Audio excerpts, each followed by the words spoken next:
Bonjour à tous, bienvenue sur Only Giant Podcast numéro 140. Nous sommes le lundi 17 mars, les Giants n'ont toujours pas de quarterback. Moi c'est Plax, je suis avec Thiergo. Comment vas-tu Thiergo? Est-ce que tu as réussi à te sécher depuis ton Grand Prix de Formule 1? On en parlait juste avant d'appuyer sur le bouton enregistrer, mais pour ceux qui ne sont pas au courant, j'étais au Grand Prix de Melbourne et c'était mon premier Grand Prix de toute ma vie et j'ai passé 8 heures sous la pluie. Donc je suis absolument ravi. Il n'avait pas plu à Melbourne lors d'un Grand Prix depuis 2010 et il faut savoir que la veille du Grand Prix, il faisait genre canicule 37 degrés. Enfin, on est passé de 37 à 17 degrés en 24 heures. Mais sinon, c'était bien. Il s'est passé des choses du coup, parce que quand il pleut, il se passe souvent des choses, et là, il y a eu des... Ah mais en fait, alors, pour ceux qui ont vu la course rapidement, il y avait Norris et Piastri qui étaient en tête et qui foutaient la mine à tout le monde. Et puis en fait, à un moment, tout le monde est passé en slick et la pluie est revenue un tout petit peu. Et là on a vu Norris et Piastri glisser devant nous. Moi, j'étais au virage où en fait, à un moment, ils ont perdu le contrôle et je fais ah putain. Et t'avais tous les Australiens qui étaient oh non. Parce que forcément, il n'y a pas d'Australien qui a remporté le Grand Prix de Melbourne ou qui s'est retrouvé sur le podium parce que Daniel Ricciardo s'était retrouvé sur le podium en 2014, mais apparemment avait été disqualifié ensuite. Voilà. Eh bien, bon, voilà, donc c'était une attente interminable pour ce pauvre Thiergo qui est mouillé jusqu'aux os. Mais bref, peu importe. On va parler aujourd'hui de Free Agency, puisque vous le savez, depuis la semaine dernière, depuis lundi à peu près, eh bien, les moves ont commencé à être annoncés avec pas mal de mouvements sur les 1-2 premiers jours. Après, ça se calme un petit peu, mais ça continue. Et d'ailleurs, il reste des joueurs qui sont encore des bons joueurs qui n'ont pas été signés. On va passer en revue tout ça. Avant qu'on commence à parler des joueurs un par un, on va s'arrêter évidemment plus longuement sur certains que d'autres, puisqu'il y a des signatures qui sont un petit peu plus importantes. J'aimerais, Thiergo, ton avis sur comment ça s'est passé. Est-ce que tu as réussi à suivre? Parce qu'en plus, tu finissais tes examens. Est-ce que tu as réussi un peu à suivre? Est-ce que tu sens que ça a été bien mené? L'année dernière, on avait vu cette Free Agency grâce au Hard Knocks notamment. On avait pu être un peu à l'intérieur des différentes discussions. Comment tu as vécu cette année? Est-ce que tu penses que les signatures importantes ont été faites? Est-ce que tu vois encore des trous? Ton avis global avant qu'on commence à parler des joueurs les uns après les autres. C'était une free agency surtout défensive. Je pense qu'il y a des grosses raisons d'être satisfait côté défensif. On a une escouade qui s'est bien améliorée, même si on pourrait espérer un peu plus d'aide au niveau de la ligne défensive, mais ça, on pourra en reparler un peu plus tard. Et par contre, côté offensif, c'est moins ça. Surtout que, on en parlera aussi plus tard, le poste le plus important n'est toujours pas traité, à savoir le poste de quarterback.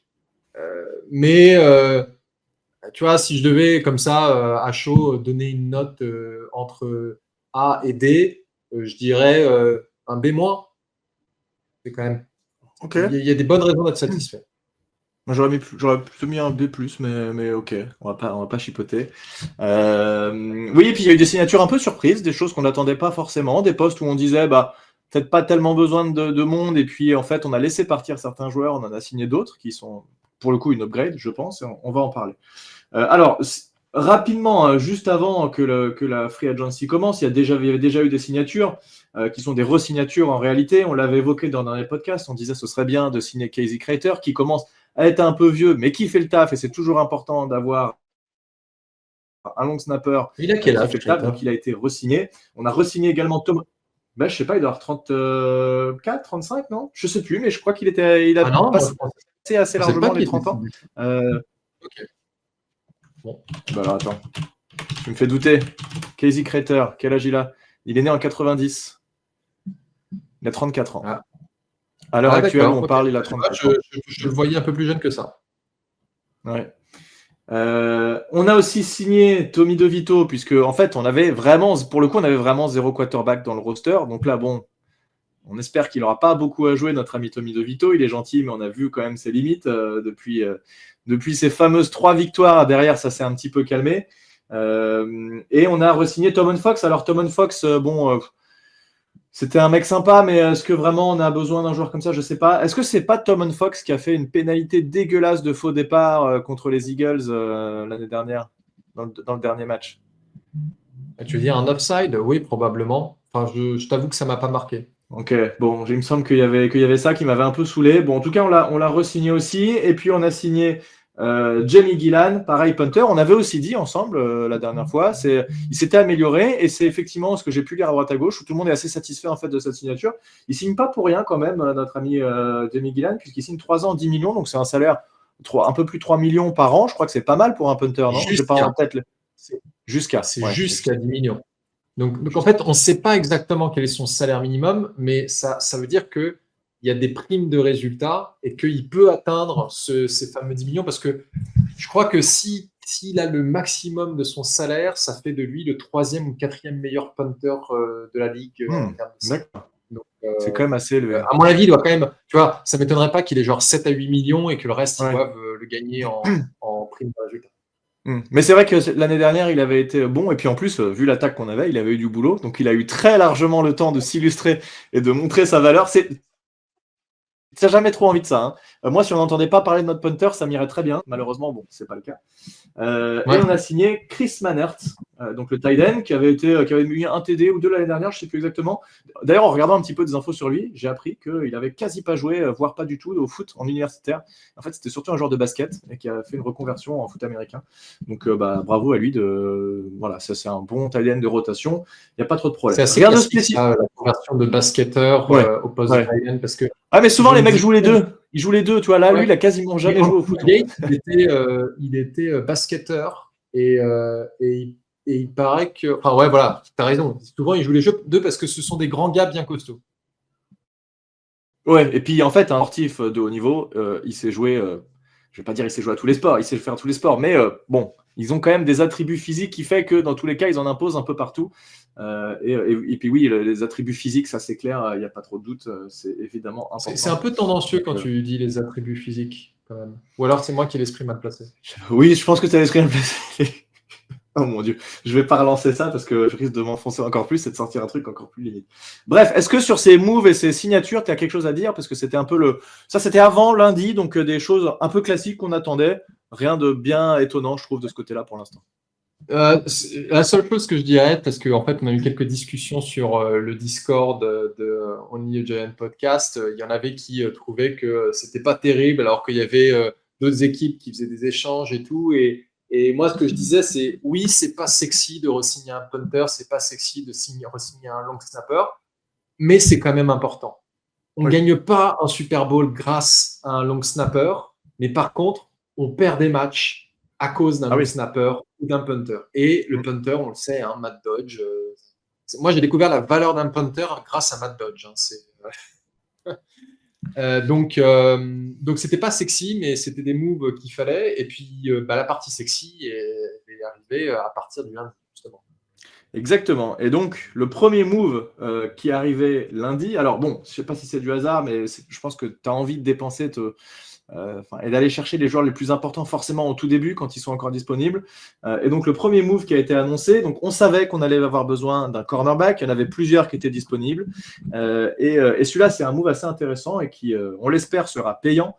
On a donc signé Paulson Adebo, cornerback qui nous vient des Saints, qui a joué toutes ces 4 saisons, ces 4 premières saisons chez les Saints, qui était blessé l'année dernière, mais qui a été quand même extrêmement intéressant et qui, a priori, certains le voyaient plus comme un cornerback 2++, d'autres le voient vraiment comme un cornerback 1. Il a fait des saisons vraiment impressionnantes en termes d'interception et de passes défendues, mais d'autres le disent qu'il a peut-être été surchauffé pendant certaines saisons et qu'il ne reviendra jamais à ce niveau-là. On ne sait pas, on verra bien. En tout cas, il a été signé pour 3 ans, 54 millions de dollars, 36 millions garantis, et donc il devient instantanément notre cornerback 1. C'est beau pour un cornerback qui a été pris au 3e tour, puisque ça, de toute façon, on en voit tout le temps, hein, des joueurs qui sont pris au 1er tour qui finalement font pas l'affaire, et puis des joueurs pris plus tard qui finalement deviennent des franchise players assez incroyables. Est-ce que toi, tu es satisfait de cette signature? Est-ce que voilà, je trouve que c'est logique en tout cas d'avoir été chercher ce corner qui était vraiment un des plus gros points négatifs de notre équipe jusqu'à ce qu'on ait cette signature-là. Ouais, donc clairement, ça concerne un poste où il y avait un gros besoin, surtout que on avait pratiquement aucune interception la saison dernière. C'est notamment l'une des raisons pour laquelle on s'est débarrassé de notre DB coach. Puis il y avait la déception d'Ante Banks qui faisait que Même si Dante Banks, on l'a dit, hein, il a du talent, mais on avait besoin de quelqu'un un peu plus sûr à ce poste. Moi, pour être tout à fait honnête, je ne connaissais pas Paulson Adibo parce que je ne suis pas les Saints particulièrement. Donc, il ne m'avait pas marqué. Et pourtant, il est connu pour être ce qu'on appelle un ball hawk, donc un joueur qui intercepte le ballon assez souvent. Mais le pendant de ça, c'est que c'est aussi un joueur qui se fait très souvent pénaliser. Parce que ce que j'ai trouvé, c'est qu'en 2 saisons, il s'est fait. Non, depuis 2021, il a 27 pénalités, donc deuxième en NFL depuis 2021, dont 15 DPI, des premiers, et 9 defensive holding. Donc, je pense que c'est très bien parce que c'est un joueur qui est agressif, c'est un joueur qui manifestement a l'air beaucoup plus à l'aise en man-to-man. En tout cas, ses highlights, c'est du man-to-man la plupart du temps. Je me demande comment ça va se coller dans le système de Shane Bowen, qui est plus dans de la prevent, qui est plus dans du jeu de zone, mais lui dit qu'il est capable, parce que bien entendu, il va pas dire qu'il n'est pas capable de faire zone. En tout cas, ce qui est sûr, c'est que on peut s'attendre à des big plays de sa part, mais il faut aussi comprendre qu'il va y avoir des moments où il va se faire cramer. Mais cette signature, pour moi, c'est notre CB1. Quand bien même on a Dante Banks, Banks va commencer la saison comme CB2 et ce sera à lui de mériter une place de CB1 pour être sur le receveur numéro 1 des équipes adverses. Mais je pense que dans une division comme la nôtre, quand tu vois CeeDee Lamb, quand tu vois les receveurs Davonta Smith, j'ai oublié le receveur numéro 1 là, des Eagles. Les Eagles, ouais. Pardon ? Oui, des Eagles, oui, ils ont 2 receveurs excellents, oui, ça c'est sûr. Voilà, et puis les Commanders, on a besoin de bons cornerbacks, ça c'est sûr. Oui, les Commanders qui ont d'ailleurs signé, comment il s'appelle, le receveur qui vient des 49ers, qui certains le disent cramé, mais on verra. Deebo Samuel, ils ont tradé pour lui juste avant le début de la free agency. Ouais. Alors il y a un point à noter quand même, donc effectivement il a réalisé pas mal d'interceptions, donc en fait avoir un corner agressif, mais si tu as cette contrepartie-là, où il y a des passes typées et des interceptions, ça va. Si tu as un corner qui finalement est agressif, qui se prend des pénalités et qui derrière te rapporte rien, là c'est plus problématique. C'est un petit peu comme un Jameis Winston qui te lance des interceptions, mais qui lance aussi beaucoup de TD. Bon, est-ce que tu es prêt à l'accepter ou pas ? Là, a priori, on est OK. Moi, ce qui me fait un peu peur, et c'est ce que tu as évoqué, c'est le côté Shane Bowen. Est-ce que Shane Bowen arrivera à s'adapter ? Là, de toute façon, j'ai l'impression que on ne s'est pas du tout adapté. C'était l'année dernière, il avait un schéma de jeu qui n'était pas du tout fait pour Deontay Banks. Maintenant qu'on a 2 corners qui sont a priori les 2 plutôt à l'aise en homme à homme, il va peut-être falloir revoir un peu sa copie, arrêter d'être à 10 yards du corner quand il reste que 4 yards à parcourir pour marquer et être un petit peu plus agressif. Donc j'espère qu'il va savoir s'adapter. J'ai l'impression que ce serait une hérésie de ne pas le faire et de continuer à défendre comme l'an dernier. Il y aura forcément une adaptation. Enfin, en tout cas, j'ai espoir et qu'on ne s'entête pas sur des choses qui n'ont pas marché. À un moment donné, il faut réussir à faire quelque chose. Donc voilà, ça peut marcher, mais il va effectivement falloir adapter le schéma de jeu. Comme je disais sur Twitter, avec toutes les signatures qu'on a fait en défense, Shane Bowen n'a pas vraiment d'excuses. Il doit produire parce qu'on a quand même l'impression que chaque année on dit sur papier on a une super équipe, mais il y a du talent qui est arrivé. Une dernière chose qu'on n'a pas mentionné à propos de Paulson Adibo, c'est qu'il n'a joué que 7 matchs à cause d'une fracture à la jambe, ce qui pourrait inquiéter. Mais il faut savoir que quelques jours avant la free agency, il a posté une vidéo de lui en train de s'entraîner où il fait un saut périlleux arrière et il retombe sur ses jambes nickel. Je pense que de ce côté-là, il n'y a pas trop d'inquiétude sur l'état de sa jambe. Et en plus, les Giants avaient annoncé une signature pending physical, donc ils devaient l'examiner avant de signer, et donc ils l'ont fait, et donc ils estiment que tout est OK. Alors pour info aussi, une fracture de la jambe, c'est beaucoup moins grave que certaines entorses ou que effectivement des ligaments croisés, ce genre de truc. Voilà, donc un os, ça se remet très bien, c'est même plus solide une fois que c'est remis, donc il y a normalement pas trop de... Mais voilà, effectivement, il a raté une partie de la saison dernière, et j'avais vu des stats qui montraient en termes de passes défendues, il était au niveau des tout meilleurs alors qu'il avait manqué 7 matchs l'année dernière. Donc, c'est pour montrer quand même à quel point il est agressif sur le ballon. Il a 29 passes déviées en 2 saisons. C'est le premier de la NFL. Ouais, tu vois, il a manqué 7 matchs. Donc en fait, il a fait ça en 1 saison et demie. Ouais. Ouais, oui, c'est ça. En une saison, un tiers quelque part. Alors du coup, si on continue, alors je vais passer, on reviendra après, mais je vais passer directement au jour 2 parce que tu parlais de cette défense. La deuxième grosse signature qui était là un peu plus une surprise, c'était Javon Holland, le safety qui vient des Dolphins. La grosse question qui s'est posée, c'est pourquoi est-ce qu'on laisse partir Xavier McKinney l'année dernière, tout ça pour signer Javon Holland cette année? C'est quasiment les mêmes joueurs, ils font la même chose, ça n'a pas de logique, machin. Quel est ton avis, toi, sur ça? Donc, c'est reconnu. Il était d'ailleurs, je crois, il y avait le big board PFF des free agents qui était disponible. Il était vraiment dans le tout haut, ce safety, dans les joueurs disponibles. C'est quoi ta vision, toi, sans parler du fait que voilà, le joueur intrinsèquement, mais de se retrouver avec deux joueurs peut-être un petit peu similaires, où c'est quand même des joueurs qui savent très bien défendre contre la passe, mais qui sont aussi physiques, qui peuvent monter limite comme des linebackers, qui font des plaquages. J'ai été voir des highlights, il a l'air effectivement d'être très physique, et ça va être très bien. Et avec Taylor Nubin, ça va être vraiment top. Mais cette histoire de je laisse partir McKinney, je re-signe un mec un peu similaire derrière, comment tu vois la chose, toi? En fait, je pense que dans l'idéal, quand tu construis une équipe, tu veux garder les joueurs que tu as draftés. Sauf que McKinney, il n'a pas été drafté par Joe Shane. McKinney, il a été drafté par Dave Gettleman. Donc, il y avait de la part de Joe Shane forcément un peu moins d'attachement. Je fais partie de ceux qui disent que c'est un peu con de laisser partir McKinney pour une saison plus tard prendre un joueur qui lui ressemble. Surtout que tu avais acheté le maillot, donc ça, c'est dommage. C'est surtout que j'ai acheté le maillot, exactement. Non, mais maintenant, je mets Tracy Junior derrière. Ça marche aussi. Mais bon, ça, c'est la vision un peu simpliste que même moi j'ai. Mais après, en effet, il faut aussi bien se rendre compte qu'il y a plusieurs facteurs qui rentrent en jeu. C'est d'une, le cap de 2024 n'est pas le cap de 2025. 2025, le cap a bien monté. Donc, ça veut dire que proportionnellement par rapport au cap, Xavier McKinney est plus cher que Javon Holland. Et deuxième point, je pense que si on avait gardé McKinney, ça veut dire qu'on se serait forcément privé d'un autre joueur. Et on est aussi d'accord pour dire que sur l'intersaison qu'on a fait l'année dernière en niveau free agency, on a fait de très très belles signatures, notamment sur la ligne offensive, on en avait besoin. Donc, ça aide à faire passer un peu à pile. J'aurais préféré qu'on garde McKinney parce que c'est un joueur qui me plaisait. Mais aussi, rien ne nous garantit que McKinney, c'est pas parce que McKinney a eu une très bonne saison chez les Packers qu'il aurait eu une très bonne saison chez nous. Il a tout simplement trouvé chez les Packers un système qui correspond mieux à ce qu'il peut faire et ça fonctionne très bien chez lui. Ce que j'espère, c'est que pour Javon Holland, c'est que justement Shane Bowen ait vu chez lui quelque chose qu'il est capable d'exploiter au maximum.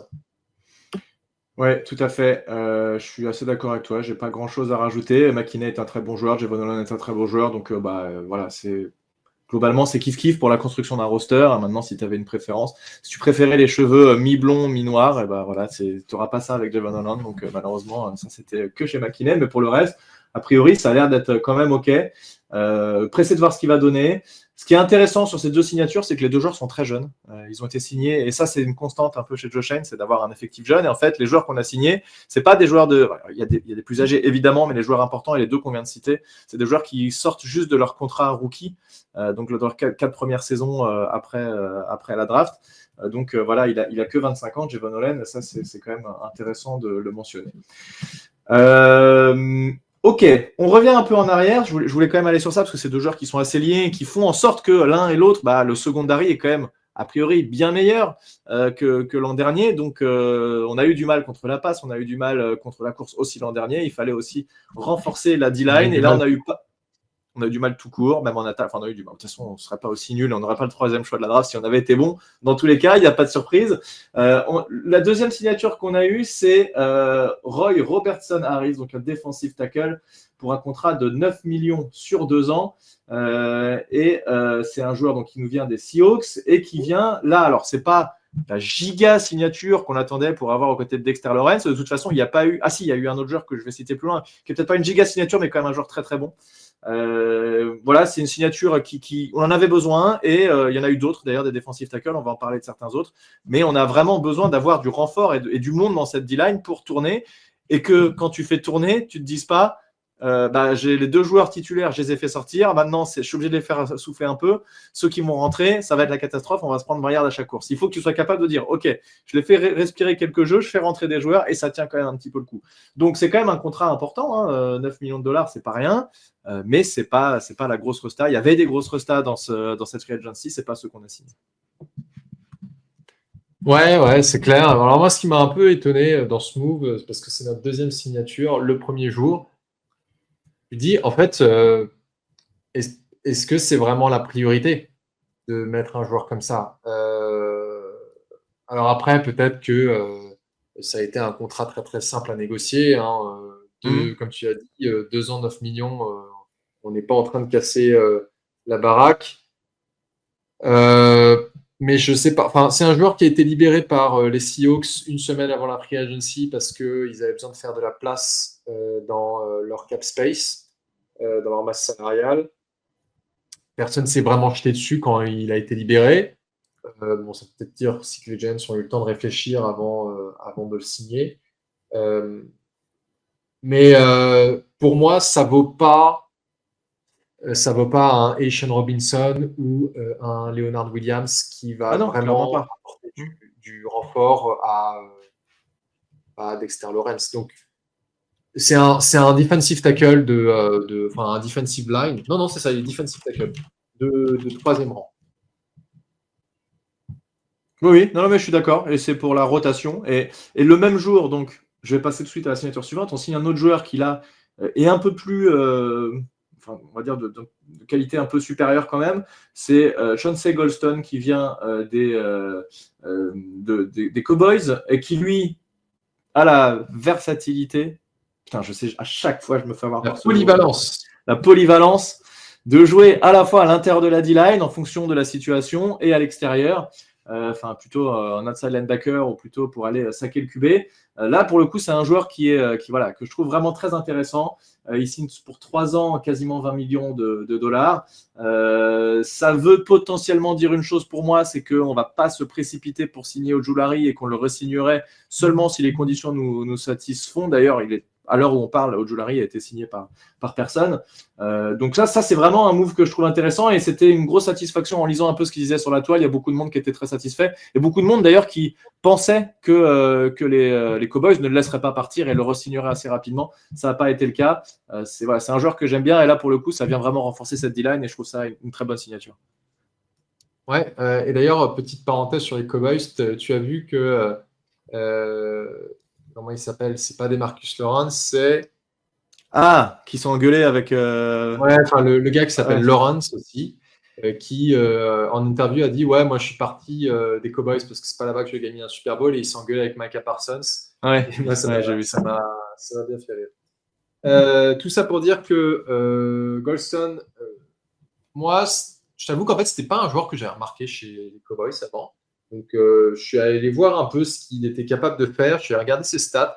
La première chose qui m'a surtout marqué, c'est que c'est un gars qui, au cours des 3 dernières saisons, a été de plus en plus impliqué dans la défense des Cowboys. Pour vous donner une idée, en 2022, il faisait que 23% des snaps. En 2024, il en faisait 72% avec 13 titularisations. Donc c'est un joueur qui est assez souvent sur le terrain. Là, on est vraiment plutôt en train de parler d'un defensive lineman qui peut venir épauler Dexter Lawrence et dont on pourra utiliser. Comme tu l'as dit, il est polyvalent. Il m'a l'air quand même d'être très très bon en défense contre la course. Il a quand même dit en interview qu'il avait une nette préférence pour de se battre en l'intérieur de la ligne quand il est face à un garde parce que il a des bras qui sont pas super longs, donc il est forcément un peu désavantagé face à un tackle qui sont des joueurs qui sont très très longs. Tu vois, t'arrives pas à toucher le mec, tu sais.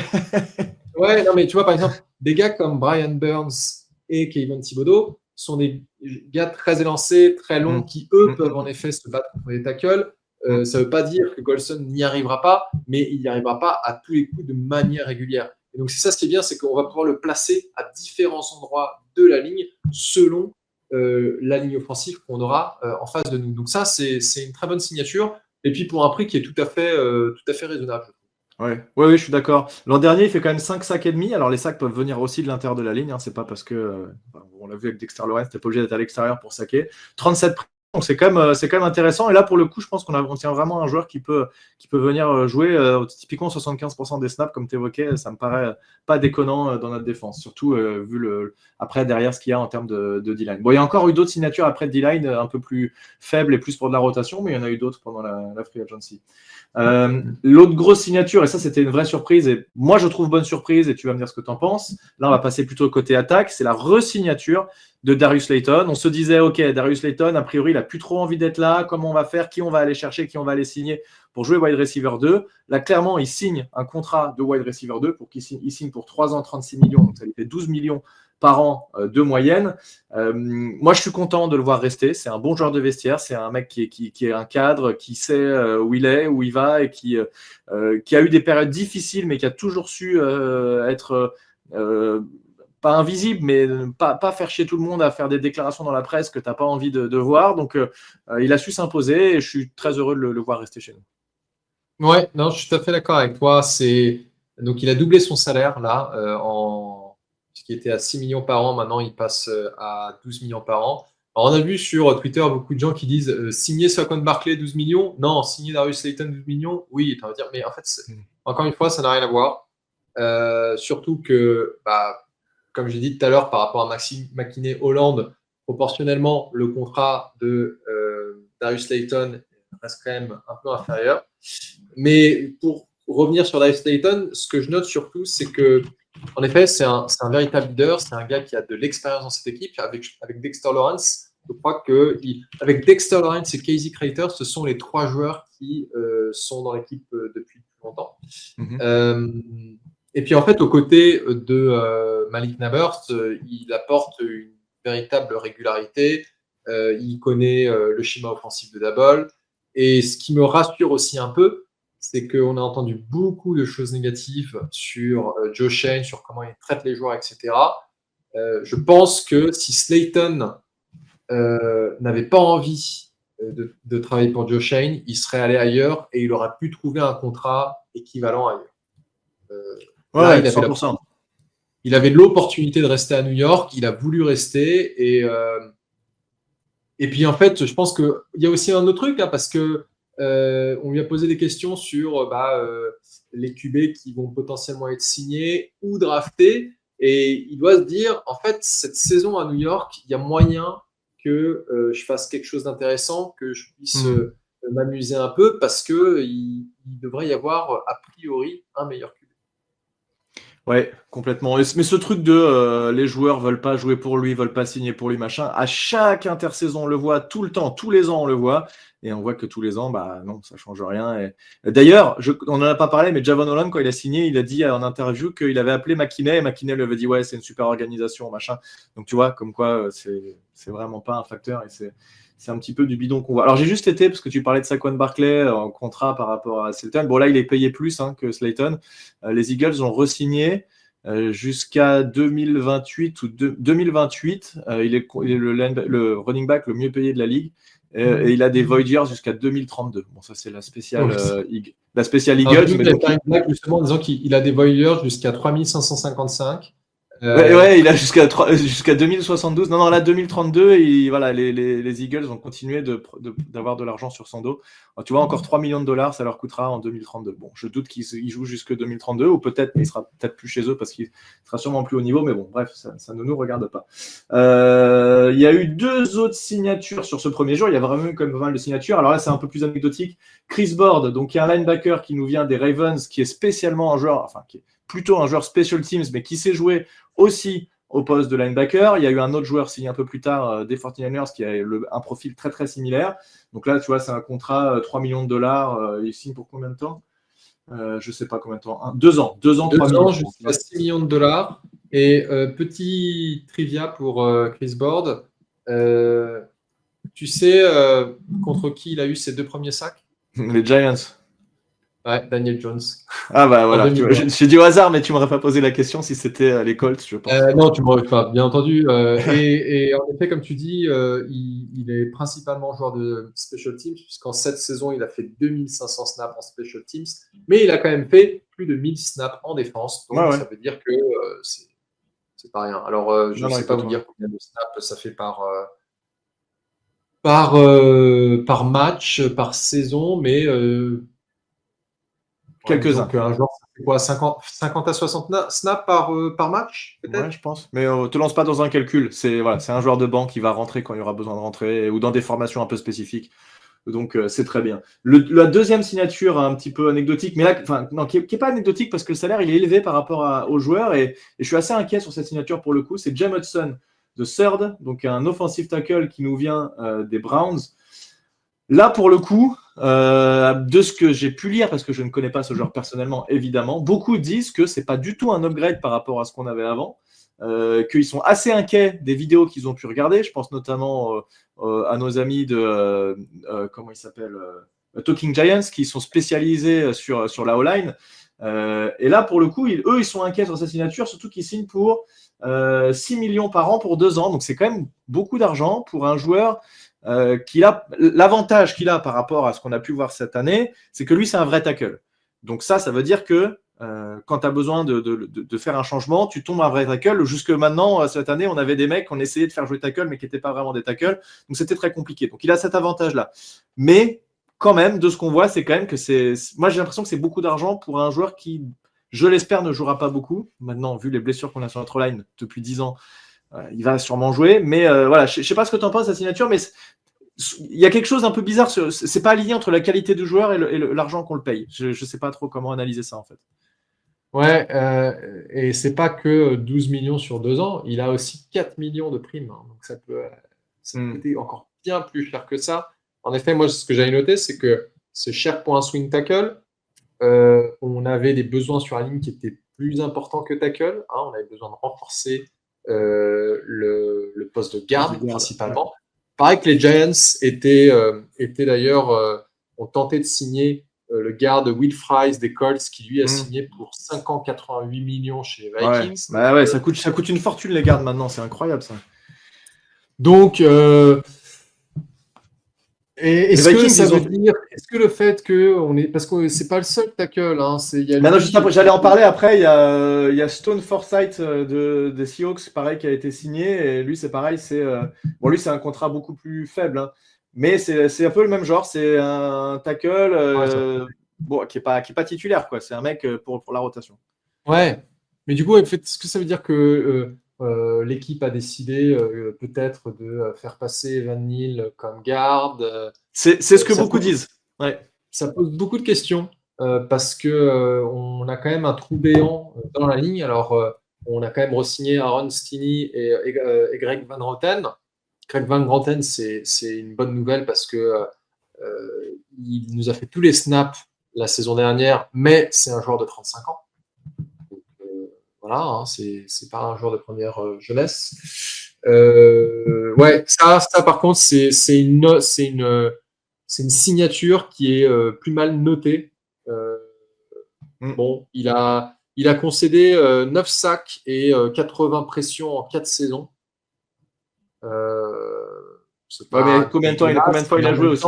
Il n'a pas été titulaire il n'a pas été titulaire sur tous les matchs. C'est le stade que tu donnes. Mais oui, mais c'est ce que j'allais dire. C'est qu'en fait, si tu vas faire 3-4 snaps par-ci par-là, en effet, tu as moins d'opportunités de lâcher les sacs. Voilà. Bon, en tout cas, dans tous les cas, nos 2 tackles titulaires sont Jermaine Eluemunor et comment il s'appelle et Andrew Thomas. Et Andrew Thomas. Donc voilà, il nous faut des remplaçants. Maintenant, je sais pas. Il y avait peut-être mieux à trouver. C'est vrai, comme tu disais, c'était plutôt le poste de garde qu'on avait envie de viser. Et pour le coup, garde, on n'a pas signé grand monde. Alors, on a repris Van Roten, comme tu disais, mais on espérait une grosse signature au poste de garde. C'est pas arrivé. On a plutôt mis de l'argent sur le poste de safety pour l'instant. Moi, j'ai l'impression, en tout cas, ce que ça veut dire là à l'heure actuelle, ça veut dire 2 choses. Ça veut dire la première, on va a priori mettre Evan Neal en garde, parce qu'on n'a plus besoin là maintenant, on a suffisamment de renforts en poste de tackle. Ça sert à rien de s'obstiner à jouer avec lui ou Josh Ezeudu, c'est pareil. Josh Ezeudu, on le remet en garde gauche et on arrête de les faire jouer tackle, ça fonctionnera pas. Et Evan Neal, j'ai l'impression que ça veut dire ça aussi. La deuxième chose que ça veut dire, c'est que je sais pas, mais je tourne peut-être 2 ou 3 signer un garde en dans la draft. Ça pourrait, surtout qu'on a deux choix du 3e tour. Je ne serais pas étonné qu'au 3e tour, on aille signer le meilleur garde qui reste parce qu'il va. Ce sera nul. Ce sera nul parce que tous les O-line que Joe Shane a drafté depuis qu'il est arrivé ont été nuls. Ouais, je suis d'accord. C'est pour ça que j'avais plusieurs fois dit, moi je préfère qu'on aille les signer, les lignes offensives, quitte à se les prendre un peu plus vieux, mais les prendre en free agency, et je suis assez d'accord avec toi. Après, bon, c'est pas pour ça qu'ils vont forcément se rater encore une fois. Il n'est pas seul à décider et ils peuvent tirer des leçons du passé, mais bon, c'est vrai que j'aurais préféré qu'on aille le signer là. Donc Greg Van Roten, on l'a évoqué. Signature intéressante, je l'avais évoqué avec toi la dernière fois, et moi je suis assez content, c'est Smith Marset, le returner, wide receiver / kick returner, qui nous avait mis un beau TD de 100 yards, le premier depuis 2015 l'année dernière. Donc je suis content qu'on l'ait re-signé. C'est un joueur qui est très bon, qui dit qu'il aimerait être impliqué un peu plus dans le jeu à la passe. Bon, il peut dire ce qu'il veut, je suis pas sûr que ce soit le cas. Voilà, je suis assez content que ce soit lui qui a été re-signé. D'ailleurs, on n'a pas eu de nouvelles de l'autre returner, là je ne sais plus comment il s'appelle, qui avait été blessé l'année dernière malheureusement, mais on avait dit que ce serait peut-être l'un ou l'autre. Pardon ? Gunnar Olszewski. Oui, exactement. Donc lui, pas de nouvelles. Une autre signature qui faisait plaisir, ou en tout cas moi je suis content, donc c'est le linebacker Deontay Johnson qu'on a été récupéré, qu'on avait signé en undrafted free agent, qui était bon, qui avait montré des belles choses et qui s'était malheureusement blessé sur le premier match de pré-saison l'année dernière, après un sac et 2 plaquages pour perte. Donc il commençait à monter en puissance, le jeune, et puis il s'était blessé. Et il était revenu un peu en fin de saison, il avait refait quelques trucs intéressants, et là on le re-signe. Donc là, je trouve que c'est bien, c'est intéressant. De toute façon, c'est des signatures. Là, on en est à des joueurs où tu n'es pas sûr de faire le roster final. Il va falloir te battre dans tous les cas pour y arriver, mais je suis content qu'on l'ait signé. Tu m'arrêtes s'il y a des choses que tu veux dire. Là, c'est des joueurs qui sont un peu plus anecdotiques. Je pense que là, ce sont des signatures de profondeur, hein, comme tu as dit. Ouais, il y a eu un autre linebacker qui vient des 49ers pour les équipes spéciales, et un D-line celui qui vient des 49ers, apparemment, chez 49ers, de ce que j'ai lu, il peut jouer linebacker et cornerback. Ce qui m'avait pensé à Isaiah Simmons. Et je me suis dit, mais... Alors peut-être qu'ils veulent le faire jouer qu'en special teams, ce qui n'était pas forcément... Si, Isaiah Simmons, tu voyais un special teams. Il joue un peu, ouais. Bon, à voir. C'est pas une grosse signature. Non. Et puis le dernier, c'est globalement, ce qu'on note, et c'est ce que tu disais un peu plus tôt, c'est que on a signé très jeune, hein, parce que je pense que à part donc Chris Board, il a 29 ans, Robertson Harris, il a 31 ans. Il y a Ledbetter qu'on n'a pas évoqué, qui est D-line et qui a 30 ans aussi. Pardon ? 30 ans, Ledbetter, qui est un D-line qui pareil, c'est un joueur de rotation. Il y a quand même eu un effort sur la rotation linebacker D-line. Il y a eu beaucoup de joueurs qui vont être capables, linebacker à la fois faire special team et linebacker. Et D-line, il y a quand même beaucoup de monde aussi. Donc c'est bien. Je trouve que c'est important d'avoir adressé ce besoin-là. C'est pas des gros stars, mais c'est des joueurs importants. Tu as quand même besoin de ça. Ouais. Ok. Alors, ça nous permet peut-être de faire une transition sur le prochain sujet. On a quand même pas mal de petits moves de joueurs de banc, comme on l'a dit. Est-ce que cette décision a été influencée par le fait que les Giants étaient aussi en train d'essayer de signer un quarterback et d'ailleurs sont toujours en train de faire de la lèche à certains quarterbacks, alors que maintenant les rumeurs diraient qu'ils n'auraient même pas envie de jouer du tout. Ouais, bah alors, est-ce qu'ils font de la lèche, je sais pas. Là, je te trouve un peu critique, alors qu'on ne sait pas vraiment ce qu'ils sont en train de faire. Non, mais attends, en fait, on est en train de faire les putes d'Aaron Rodgers. Je suis désolé. Qu'est-ce que t'en sais ? Pourquoi ? Et les Steelers, c'est les Giants. Ah non, mais t'en fais pas, on attend. Allez, viens. Alors qu'en fait, il y a Russell Wilson qui est prêt à signer maintenant. C'est bon, Rodgers, ça suffit. Alors, je suis d'accord avec toi. Moi, il me sort par les trous de nez dans tous les cas, mais je ne suis pas sûr à 100% que ce soit vraiment ce qui se passe en backstage. Les Giants, effectivement, eu une volonté. Ils ont fait une proposition à Aaron Rodgers. J'espère que ce n'est pas pour 3 ans et 150 millions, parce que là, il y aurait vraiment un gros problème. Un contrat qui dépasserait 1 an, ce serait déjà très, très limite. Il y a Russell Wilson qui a été visiter les Giants. Il a visité les Browns, il a visité les Giants en fin de semaine dernière. Il est reparti sans contrat. Mais il y a clairement un intérêt. Il était déjà là l'année dernière, il est revenu là cette année. L'année dernière, je pense que le problème, c'était qu'on ne lui demandait pas d'être titulaire. Là, on lui demandera évidemment d'être titulaire au moins une saison, donc forcément, ça peut plus l'intéresser. Ça ne veut pas dire que lui est prêt à signer tout de suite pour rien. Peut-être qu'il va utiliser en leverage une équipe ou l'autre pour faire monter les enchères aussi. Peut-être qu'il attend aussi que Aaron Rodgers prenne sa décision pour aussi pouvoir utiliser ça à son avantage. Je ne sais pas. Dans tous les cas, c'est clair que ça fait partie. C'est les deux joueurs qu'on vise. Il y a eu Joe Flacco qui est venu visiter les Giants apparemment aussi. Et on n'a pas parlé de Jameis Winston, mais c'est les 4 options qui restent sur le plateau. Plus ça va, plus je me dis que Jameis Winston, au moins on pourrait se marrer un peu, on l'avait déjà dit, mais bon, il pourrait se passer au moins quelque chose. Moi j'avais évoqué à ce stade, pour moi c'était Russell Wilson, la signature préférée. Je sais pas, toi qu'est-ce que t'en penses? Bon, alors toi tu dis que les Giants font leur pute avec. Mais oui, parce qu'en fait, dans une free agency, ça se passe quand même assez rapidement. Désolé, Aaron Rodgers, c'est pas non plus un joueur de première jeunesse qui fait rêver tout le monde, avec qui tu te dis demain on va gagner un Super Bowl avec Aaron Rodgers, parce que non, c'est pas Tom Brady. Tu vois, à la limite, ce serait Tom Brady ou Peyton Manning, ce sont des joueurs qui avaient encore beaucoup de crédibilité. Enfin, c'est pas crédibilité le mot que je cherche, mais ce que je veux dire, c'est qu'en fait, tu sentais qu'ils en avaient encore sous le tank et que l'équipe qu'ils allaient choisir était l'équipe qui allait leur faire gagner un dernier Super Bowl avant qu'ils prennent leur retraite. Ça a été le cas pour les deux. Aaron Rodgers nous a fait le coup avec les New York Jets il y a 2 saisons. Ça a complètement foiré. Et puis en fait, aujourd'hui, c'est lui qui est venu chercher les Giants. Il ne faut pas oublier un truc, c'est que ce n'est pas les Giants qui sont venus le chercher. C'est lui qui dit « Ah, ça m'intéresserait peut-être ». Et les Giants ont commencé à réfléchir en disant « Ok, tiens, on te fait une offre ». Et maintenant, il fait « Faut que je réfléchisse ». Ouais, alors les dernières rumeurs, c'est il irait aux Vikings ou rien. Parce que les Vikings ont une très bonne équipe, ils se sont encore beaucoup renforcés. Ouais, non, mais en fait, c'est ça. Mais c'est ça ce qui m'énerve, c'est qu'en fait, il fait poireauter tout le monde parce que d'une, ça le fait. Je suis sûr qu'il a un braquemar comme ça depuis une semaine. Parce qu'en fait, il a l'attention des médias et qu'il kiffe, franchement, toute cette attention. Donc, il fait poireauter tout le monde, ce qui fait que nous, on se ferme des portes par ailleurs, parce qu'on n'a été signé aucun des jeunes quarterbacks qui étaient potentiellement intéressants pour les Giants. Je pense à un Justin Fields. Bon, Darnold, ça ne faisait pas partie des cibles que je voulais, mais voilà.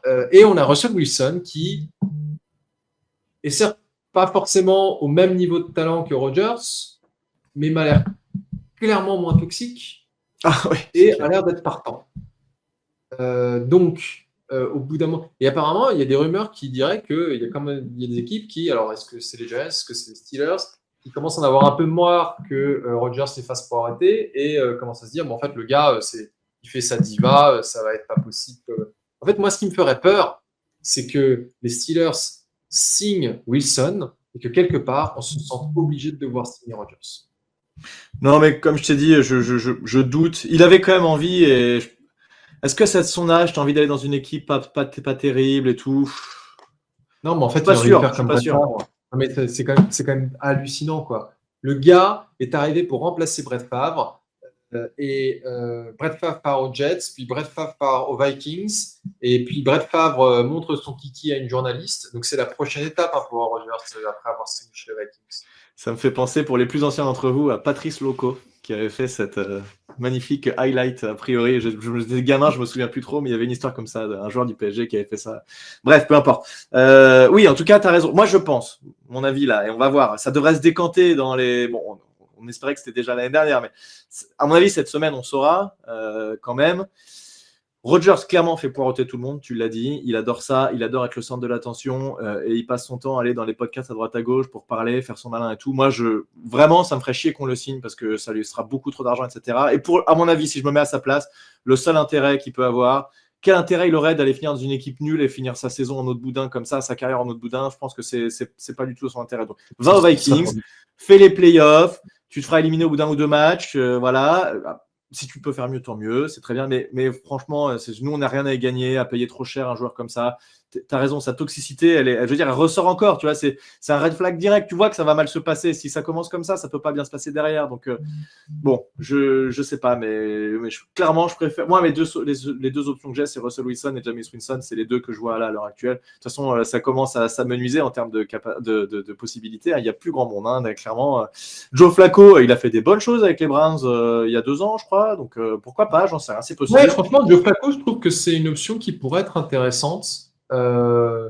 Quitte à aller faire dans les vieux et aller taper des mecs de 45 ans. Ouais, mais tu vois, c'est pas du même niveau que Russell Wilson. Je pense que clairement, par rapport à Wilson Rodgers, en sportivement parlant, Flacco, c'est plus proche de Jameis Winston. Mais c'est un joueur qui apparemment a été très apprécié quand il a joué chez les Colts. Il a de l'expérience. Tu mets un Joe Flacco avec un rookie, ça te fait un bon bridge QB. Pourquoi pas, hein? Bon, par contre, clairement, ça fait rêver personne. Là, soyons honnêtes, un Joe Flacco chez les Giants, alors là, la motivation, 0. Mais il faut ce passage-là. Ouais, mais tu vois, il y en a beaucoup qui sont en train de se dire les Giants, et ça pourrait être un scénario intéressant. Les Giants signent un bon vétéran, style Flacco ou Wilson, et drafteraient au 2e tour ou alors ferait un trade-up en fin de premier tour pour prendre un quarterback qui n'est pas Shedeur Sanders ou Cam Ward. Je pense qu'un scénario qui serait encore même plus intéressant, c'est de signer un quarterback vétéran et de faire un trade-back depuis le 3e pick. Est-ce que c'est possible? Ça, je ne sais pas. Mais je pense que de toute manière, et ça on en a déjà parlé, on s'oriente très certainement vers un scénario où on va signer un vétéran et on draftera un QB cette année. Ouais, mais beaucoup commencent à dire qu'à part Cam Ward, malheureusement, derrière, c'est un peu plus compliqué. Donc, effectivement, si tu n'es pas convaincu sur Shedeur Sanders, allez chercher un Jackson Dart, mais à tous les coups, il va être drafté trop tôt. Enfin bref, bon, on verra, on n'en est pas là. Dans tous les cas, pour l'instant, la situation n'est pas résolue au moment où on enregistre ce podcast. On va voir comment ça se passe. Moi, Russell Wilson aurait mon avantage là-dessus et j'aimerais vraiment qu'on aille le récupérer. Est-ce qu'il y a d'autres choses que tu voulais évoquer, Thiergo, sur cette free agency avant qu'on clôture? Non, je pense qu'on a fait le tour. Quelque chose que je n'avais pas noté et que tu as dit un peu plus tôt, c'est qu'en effet, Ojulari n'a toujours pas signé dans une équipe, ce qui m'a un peu surpris parce que je pensais que quelqu'un allait quand même se jeter sur lui. Il reste des bons joueurs, hein. Il y a des joueurs quand même assez intéressants là qui n'ont pas été signés encore. Ouais, donc affaire à suivre, clairement. Ouais. Tout à fait.